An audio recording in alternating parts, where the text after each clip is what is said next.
ఈరోజు మనం శనగపప్పు పాలకూర చేసుకుంటున్నామండి. శనగపప్పు నానబెట్టుకుందాము. పచ్చిమిర్చి అండి, టమాటో, ఆనియన్స్ కట్ చేసుకుందాము. పచ్చిమిర్చి కడిగి కట్ చేసుకుందాము చిన్నగా. టమాటోస్ కూడా కట్ చేసుకుందాము. అలానే కడిగి పాలకూర అండి, ఈ పాలకూర కట్ చేసుకోవాలి. 2 కట్టలన్నీ కట్ చేసుకుందాము. ఇవన్నీ కట్ చేసుకున్నాక చూద్దాము. పప్పు నానబెట్టేసి కుక్కర్లో వేసేసుకుందాము. తర్వాత చూద్దామండి. వేసుకున్నామండి. ఈ పప్పులో కొంచెం పసుపు వేసుకుంటున్నాము.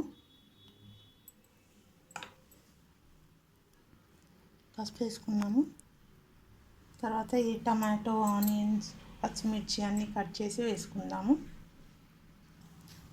సిమ్లో పెట్టేసుకొని వేసుకుందామండి. అన్నీ స్టవ్ పైన పెట్టుకొని అన్నీ ఒక్కొక్కటి వేసేసుకుంటాను. ఇందులో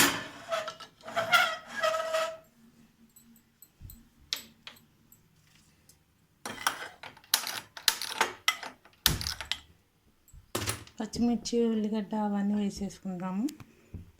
చూసారు కదండి, పచ్చిమిర్చి, ఉల్లిగడ్డ, టమాటోస్ అన్నీ కట్ చేసుకున్నాము. ఈ పాలకూర కూడా కట్ చేసేసుకుందాము. ఫస్ట్ ఇవన్నీ వేసేసుకుందామండి. పచ్చిమిర్చి, ఉల్లిగడ్డ ఇందులో, అలానే ఈ టమాటోస్ కూడా వేసేసుకుందాము.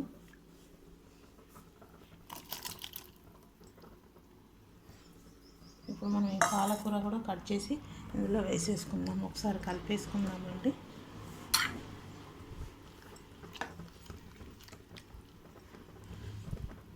ఇంకా మనం పాలకూర కూడా కట్ చేసి ఇందులో వేసేసుకోవడమే అండి. ఈ పాలకూర సన్నగా కట్ చేసి వేసుకుందాం. చూసారు కదా, చాలా 2 రెక్కలు చింతపండు అండి నానబెట్టుకుంటున్నాను. కొద్దిగా చింతపండు తగులుతూనే టేస్ట్ వస్తుందండి. చాలా కొద్దిగా వాటర్ వేస్తున్నాను. పాలకూర కోసుకునే వరకు ఇది నానుతుంది. చూసారు కదండి, పాలకూర అన్నీ కట్ చేసుకున్నాము. ఇప్పుడు మనం పప్పులో వేసేసుకుందాము. శనగపప్పు అండి, పాలకూర శనగపప్పు కూర చాలా బాగుంటుంది. ఫంక్షన్లో చేస్తారు కదండి శనగపప్పు పాలకూర.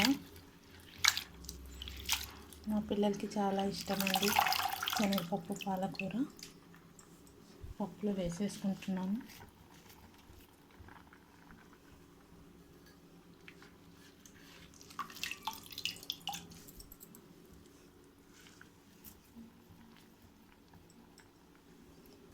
వేసేసుకొని మూత పెట్టుకుందామండి.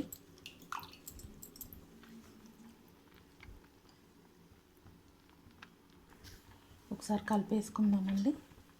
ఆకుకూరలు వేసుకున్నాం కదా,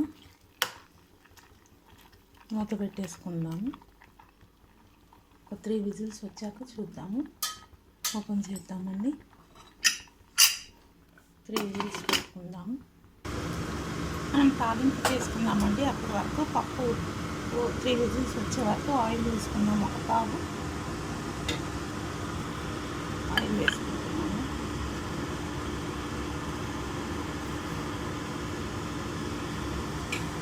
ఆవాలు, జీలకర్ర వేసుకున్నామండి.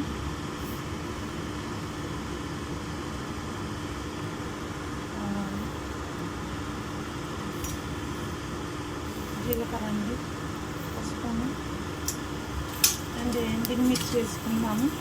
డ్రై మిర్చి,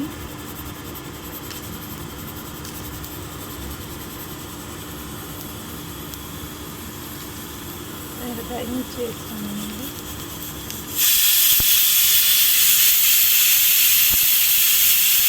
స్టవ్ ఆఫ్ చేసేద్దాము.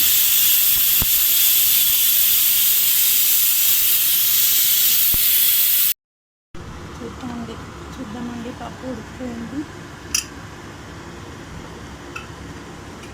చూసారు కదా, బాగా ఉడికిపోయిందండి పప్పు పాలకూర అంతా. చూసారు కదా ఎంత చక్కగా ఉడికిపోయిందో. ఇప్పుడు మనం తాలింపు చేసుకున్నాం కదండి, అది ఇందులో వేసేసుకుందాము.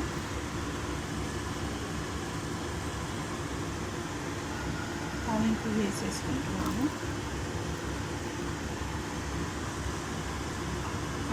పాలకూర శనగపప్పు కర్రీ రెడీ అండి. ఇందాక మనం చింతపండు నానబెట్టుకున్నాం కదా, కొంచెం అంతా పిండి వేసుకుందామండి. జ్యూస్ తీసి గిన్నెలో వేసుకొని వేసేద్దాము. చింతపండు జ్యూస్ తీసుకున్నాం కదండి, ఇది ఇందులో వేసేసుకుంటాము. రుచికి సరిపడా సాల్ట్ వేసుకోవాలి కదండి, మర్చిపోయాను.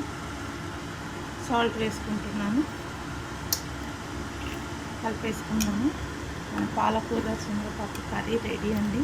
పాలపప్పు చూసారు కదా, ఎన్ని పాలకూర శనగపప్పు రెడీ. మీరు కూడా ఇలానే వెరైటీ డిష్లు చేసి తిని ఎలా ఉందో చెప్పండి. చూసారు కదా, సైడ్కి ఆమ్లెట్ కూడా అండి. చూసారు కదా, ఆమ్లెట్ కూడా వేసేసాను. ఇంకా ఓ పట్టు పట్టాల్సిందే అండి, పప్పు ఆమ్లెట్ పెట్టుకొని తినేయటమే అండి. చూసారు కదా, పాలకూర శనగపప్పు curry ready. Function style ready అయిపోయిందండి పప్పు. థ్యాంక్ యూ అండి. మీరు కూడా ఇలానే వెరైటీ డిష్లు చేసి తిని ఎలా ఉందో కామెంట్స్లో చెప్పండి. పప్పు కూడా బాయిల్ అయిపోతుంది కదా, ఇంకా స్టవ్ ఆఫ్ చేసేద్దాము. చూసారు కదా, థ్యాంక్ యూ అండి.